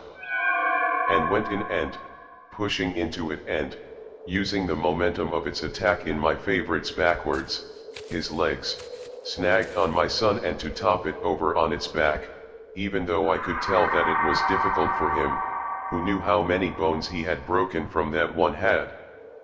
But my plan worked. We twisted like he had opposite directions from opposite ends. At the same time, his spine, and being the weakest link and its body here, gave out with a sick and crack, not enough to kill it, but at least it was incapacitated so we could carry out Marshall plan. Can you still move? I can force myself. Mason answered as I helped him away from Winky here. Let's get this over with. He climbed on top of my shoulders again, but like he just wouldn't give up, even with a broken spine, and crawled our way using its arms. Natalie's didn't move to slower, and I jumped to avoid another swipe in my legs giving me some. The main entrance was thrown wide open, so we waited for the blackout event to end and for the mist to dissipate. I took that time to check on base, and finding a huge bruise on his abdomen where Lanky's fist and they contacted, and an equally big one on his back where he collided with the wall. No broken bones as far as I can tell, but it would still hurt like crazy for a while. When it was finally over with and the stairs to drop back down, I feel rushed into the building with this team. Mason and I walked downstairs to meet that I'm not with me propping him up, but it's phenomenal job the other side with a grin and putting his rifle aside and to give us a slow clap. I didn't expect you to survive. That color me impressed. I had a hold of assortment of colorful words to lay down, but I am standing, couldn't risk upsetting on that, not when we were out of ourselves and at his mercy play, just as easily disposed of us as he could help us. So is it a yes or no? Are we in here and all right? He said and turned to leave boys and finish up here. YouTube, follow me, feel lettuce for my building to Black Bee, and as soon as those doors opened we could tell that it was a completely different world from what we had grown used to know. Cells in the walls, no bare concrete, brought me to tears. You never realize how much you miss these little things until they're ripped away from you anyway. Here, if you don't took us to the infirmary yet, cause they apparently had one of those as well, we'll give you a quick checkup to make sure the two of you are fine. Then you can rest until morning. He turned to, but I stopped to him play, the only person from Block B that I sort of knew and trusted. I would have liked for him to stick around way off too. I'm still got work to do, he said halfway out the door, but don't worry, you're in good hands with these guys. But I went on Deal's word until now. So I have little choice but to keep that up. The doctors examined us and won't even try to make small talk, but we wouldn't buy it. In case I needed some stitches and bandages, nothing major, but Mason would need at least a few days to rise. Like I suspected, he hadn't broken any bones, but the bruises were huge and he had pulled a few muscles. When they were done with us, they led us to our rooms, plural, since we wouldn't live together. They weren't anything fancy by a long shot, but they weren't prison cells either. I went to bed right away, yet falling asleep woke me up in the morning with Mason already had a side come on. I have to break the two of you in, and he showed us around, block me, and it was overall much better than our previous dwellings and had a canteen with tables to eat at, a gym, a small library with approved books I was sure I wouldn't frequent. The showers were still communal, but I didn't really care. After he got his new orange jumpsuit, Theo let us do said showers to clean up. I'll join you. Last night was a doozy and dust sounded like a hawk. No, 3 of us got stark naked and entered. No one else was there and we had the whole place to ourselves. So I went to find a shower a little distance away from the 2 of them, but they all stopped me with a hand on my shoulder and he didn't say anything, but by the look in his eyes, tell 3 showers all the way in the back of the room and turn them on full blast. And we have to make this quick. They monitor how much time you spend in here. Theo said all of a sudden, keep your voices down. Block B is bugged to completely, but the shower room is too much moisture. Closest bug is at the door. You said you had plans for us. So for the sun, Mason demanded, and he was still wobbly on his feet and a lot too much worse. Now that will. I know the truth and it sucks. We have to stop it. But I need help and I can't do it on my own, and that's where you 2 come in. So tell us that. I said no time. You'll see. And what would you need for my eyes? Mason asked. For the meantime, survive, keep your head down. Some trying to dig up some info, but it's not easy. Play, look at each other, contemplate in this new ranch at thrown into our plans. It was a too little information to go off of, but once again I felt like I had no choice but to face. The music theory picked us specifically for this, and although he didn't share his plans yet, the near fact that he had any in the first place could be enough to screw them over. If we ran him out, if we didn't accept his terms, if we didn't play along, we were liability still on and in here, a liability, I think. So, I haven't seen him in either A or B. I hate to break this to you, but Theo didn't finish the sentence, didn't. Mason slammed his face into the wall and started sobbing, slipping, and slowly against it to his knees. We had both known as Chris and his brother were long dead, but we wanted confirmation, needed confirmation. You know that we had it? I was afraid it would break down. I still need an answer to your push down. And then, all right, Mason said between stops, whatever is down there, then I'll kill the people. Said my brother, hear her, Theo smart, and good luck with that. And we washed up in silence. I got dressed and went to grab breakfast, since we know the place was bugged. We didn't speak much, instead of we allowed the conversation, since he was more than likely privy to the no topics. So what would you do to land you in here? He asked us after we sat down, only answered him and he died when he heard my story. But I couldn't care less, inciting violence, rebellion, but they were all lies. I think I'd seen something like that in the news. I pointed out would have made all the papers and news channels for weeks. The field chuckled, but it was dry, a hollow gesture, and that would have. And if anyone was left alive. But you had to say something about it. We wanted to ask you more questions, but he didn't entertain us any further. He got up from the table. I took his tray and turned to leave, and I used to be a man of faith.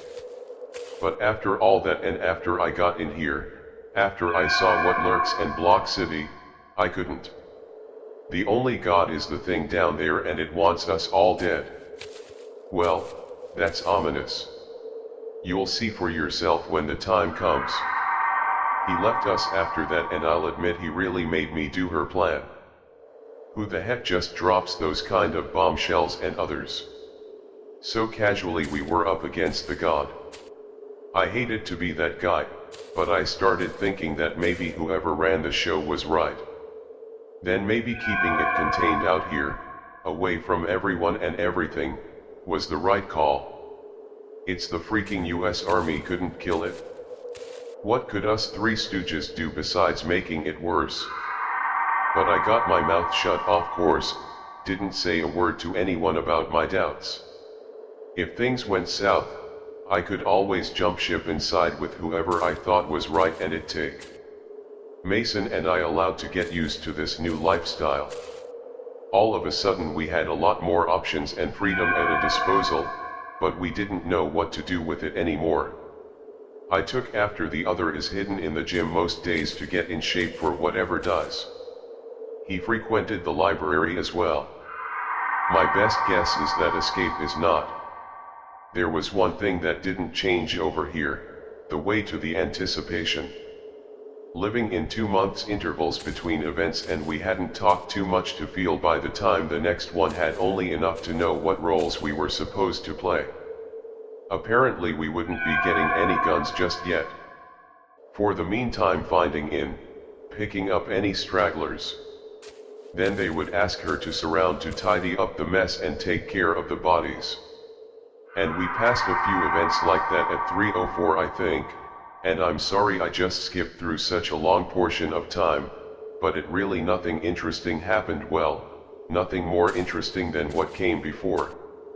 Anyway, it was boring. Grunt work, right, the sound of the yard to cover the blood, carry the bodies of damn creatures to Hatch and Black Seaside and whatever else. I feel what has devised life was in the best by a long shot, but it sure is hack, beat how we had it, and Block A, it was decent and I could get used to it. My best guess was that we were waiting for some of those men to die in order to take their place on his team. They were the only ones with guns, but they can only take them during events. That chance arose during the 5th event that we had is part of Block B. It started on normal, like all the others is. Theo brought us out after his team, checked everywhere and made sure that it was clear to her. Locks and C were locked back up, and we had a few dead monsters to take care of in the yard, a couple by the walls and some more scattered about.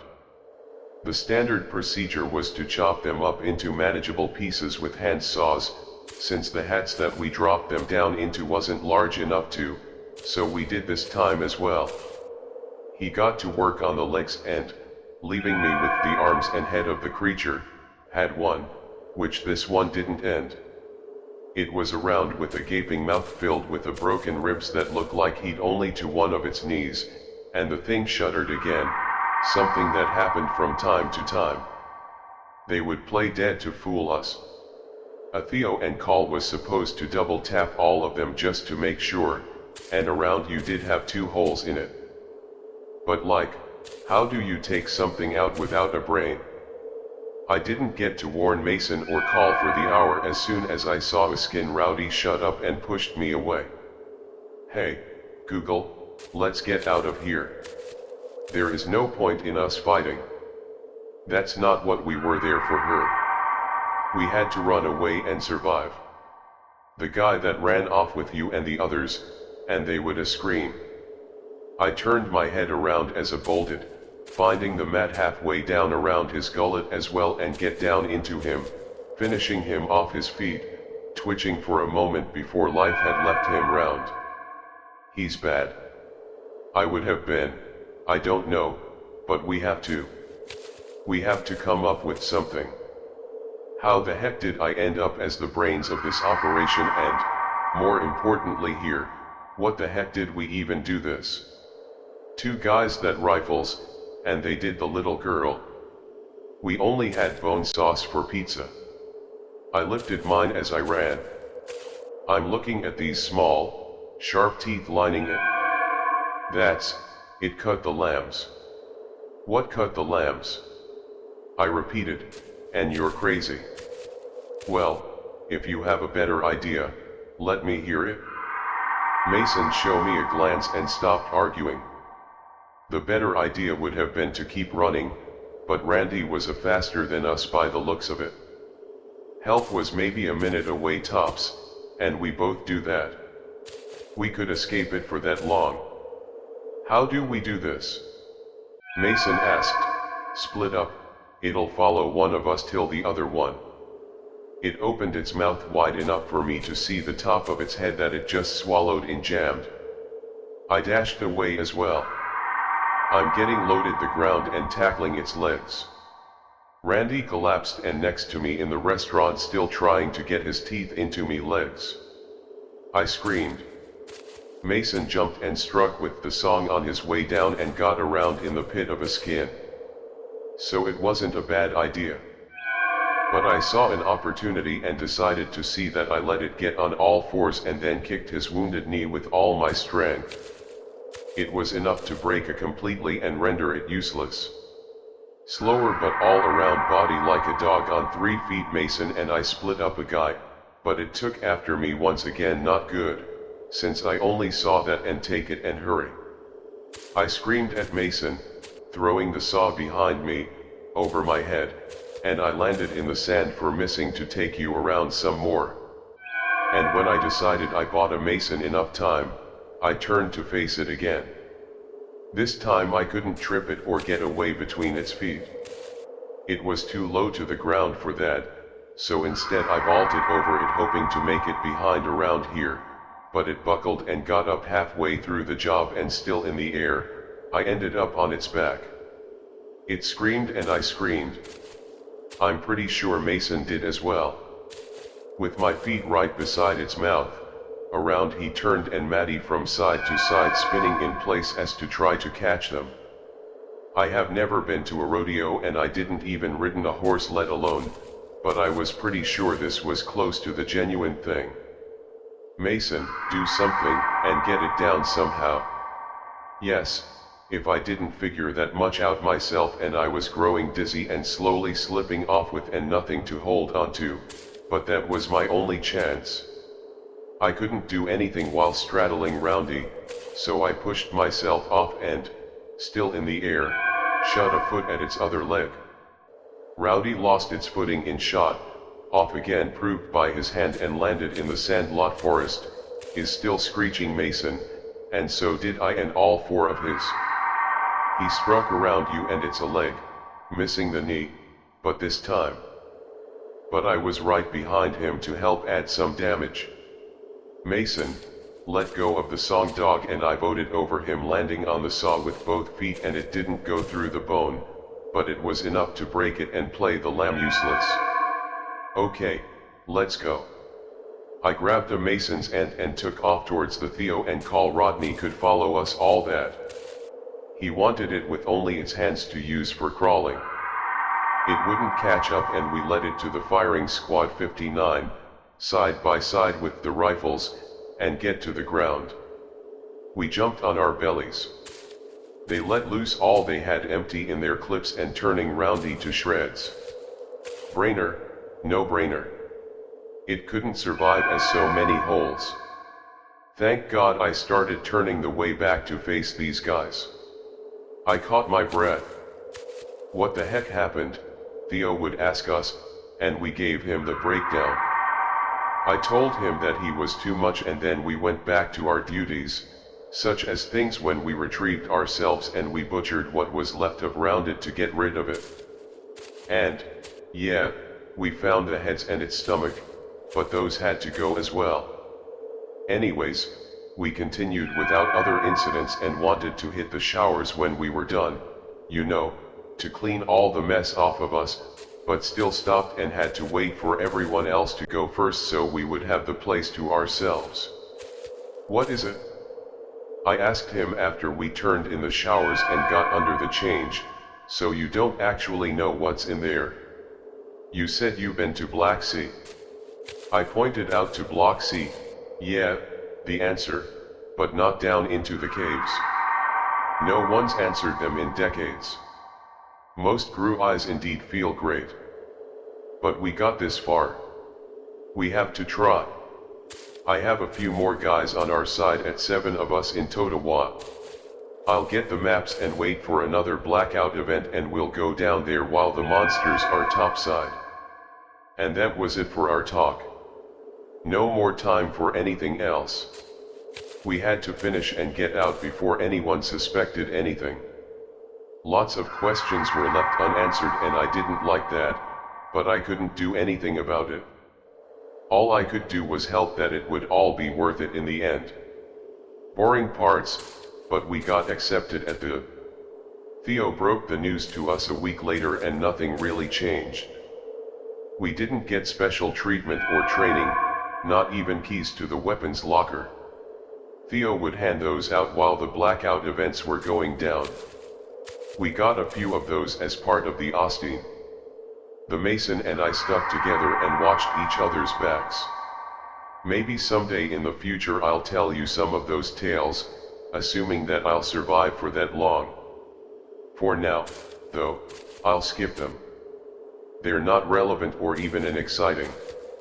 To be honest, with firepower, outages, and teamwork, the monsters were all of a sudden much less threatening.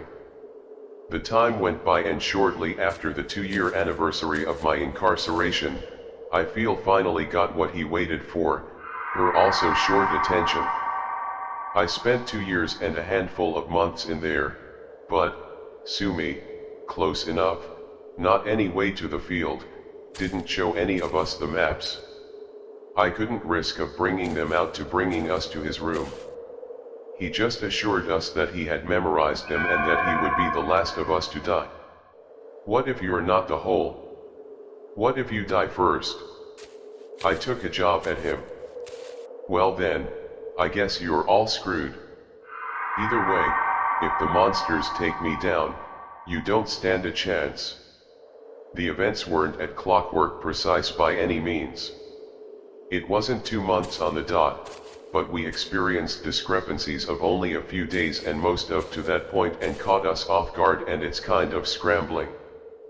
Theo gave everyone the guns, and usually we were supposed to wait until the monsters that are treated, but this time we couldn't do that, no.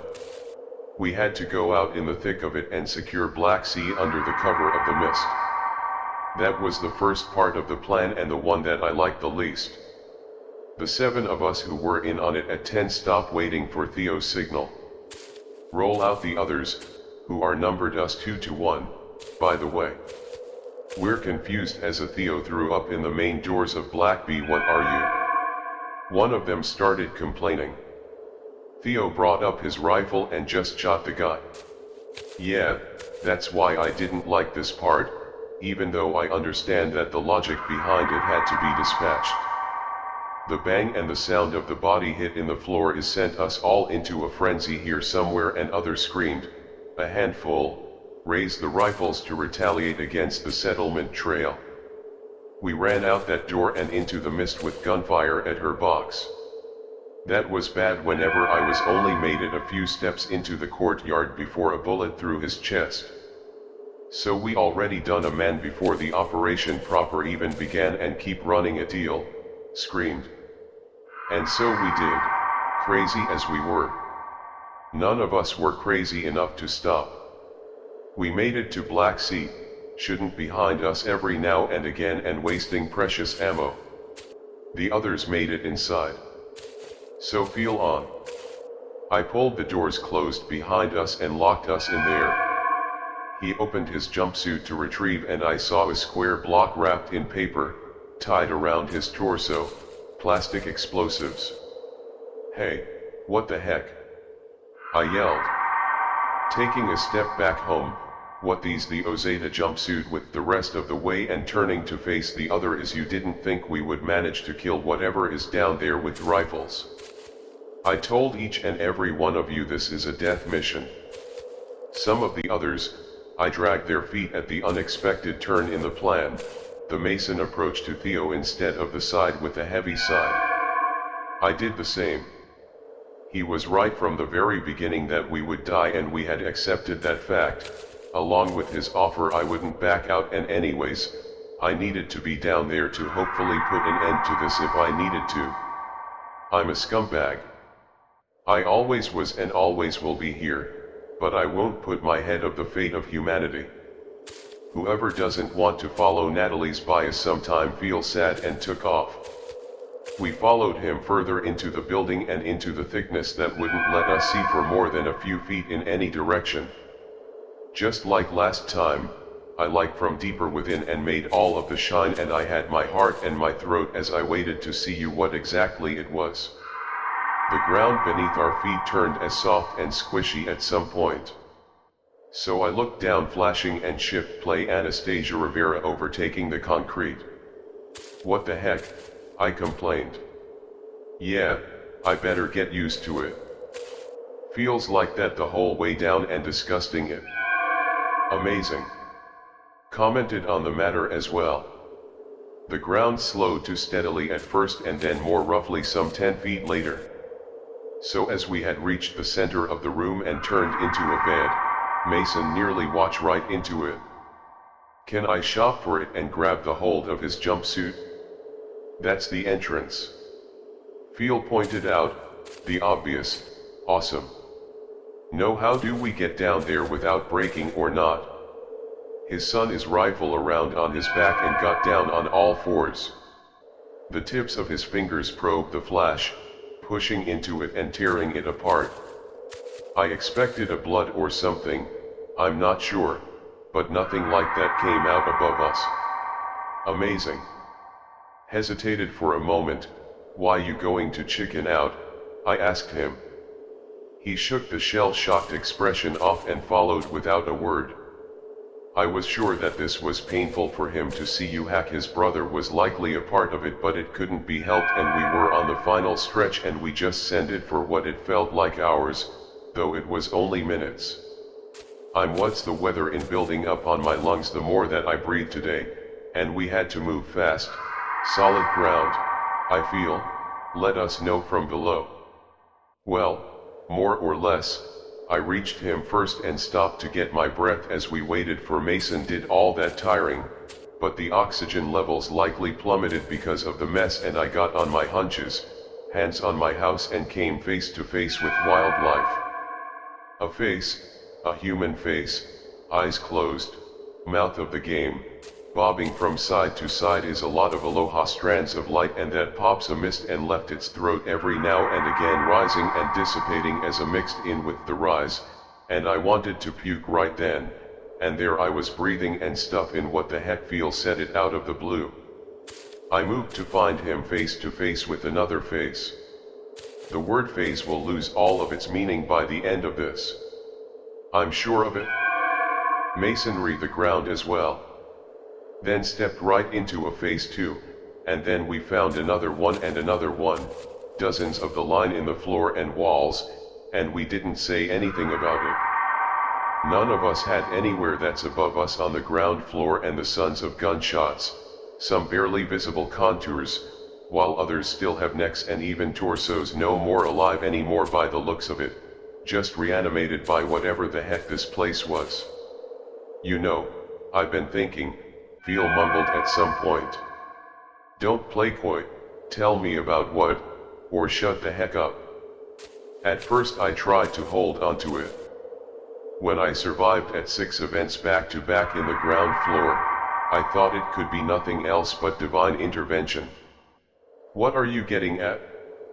Being down here, I'm starting to think that it might have been divine intervention after all. All of it surviving for so long, climbing the ranks and meeting the two of you. Maybe it was all for a reason for us to see this to the engine. Put a stop to this. I'm glad for you, buddy. I told him no if you're a believer again. Start praying real hard for us.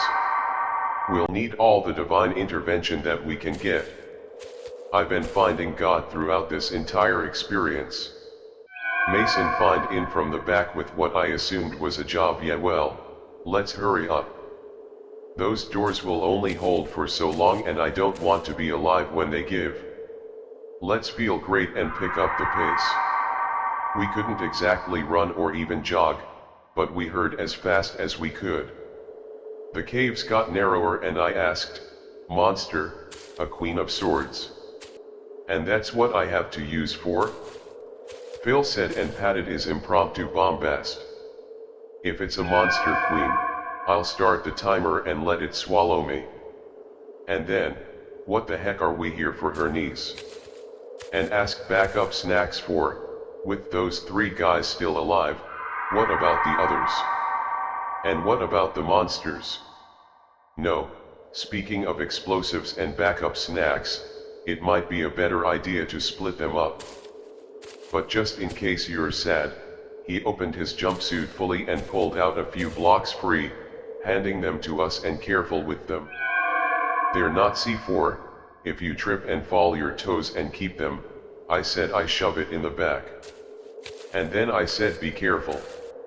We argued some more as we kept walking, but in the end we kept that couldn't risk playing hot potato with high yield explosives, and I wasn't sure how we would even donate them.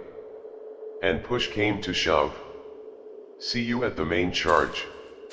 But he sure is that even slapping them hard enough would set them off. The knowledge that I could turn into human confetti and spread over at least it would be a painless way to go. Mason said it better than the alternative. Another bang, and came from up there at 1, loud enough to reach us, and there through the Ozeta color draining from his face.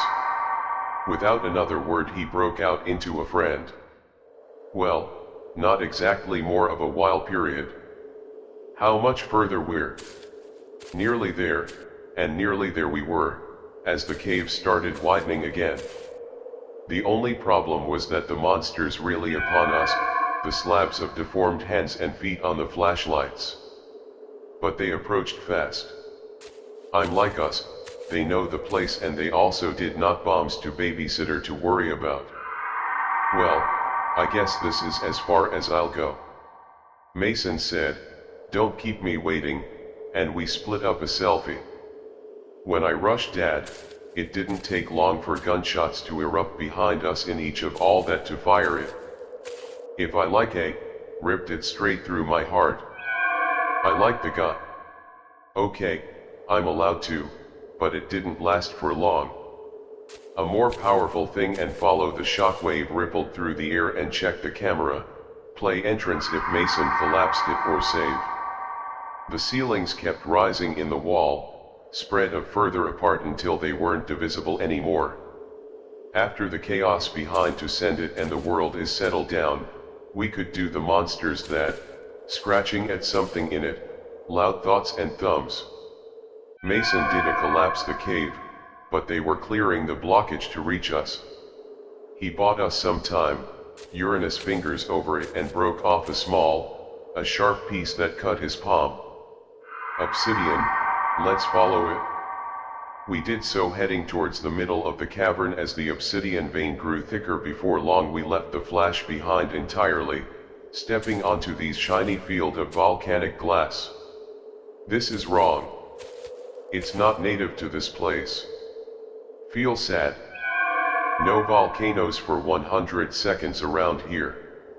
The whole situation gave me some creepy, otherworldly vibes. Perfect white as far as we could see above our heads and pitch black below our feet. The contrast is somehow messed with my mind in a way that I can't describe there, and I think that's it. Feels set for me. I rushed to his side and froze. We were on the very top of the obsidian viola, but I hesitate to call that more of an altar than anything else. It was circular and some 10 feet in diameter and blacker than the night. Black and then obsidian. Had any right to be. Symbols that I couldn't understand were cut out of it, and a language, either ancient or alien altogether. Each one shined me a different colors, a ritual. Yeah, they were great. Let's blow it up, let's you turn down the timer, and started taking off as fast. The area was a bit bigger than expected, and we had to spread out the explosives to make sure all of it would be destroyed. The sounds of boulders being moved to stop, so I watched their sex with an older ground up there for as long as possible until the explosives would go off. That was the plan, but then the monsters started rushing out, the pitter-patter of feet, first on flash and then on solid ground, silhouettes dancing through the mist like sharks on the prowl through water. Here I started shooting, first mostly pot shots, but I heard you once in a while period. I wanted to ask him so what? To tell him that that was the plan and better to sit them off early than not at all. But I didn't get to what's. My back turned, one of the monsters rushed past me and the blink of an eye, your body feel, and carried him off his feet.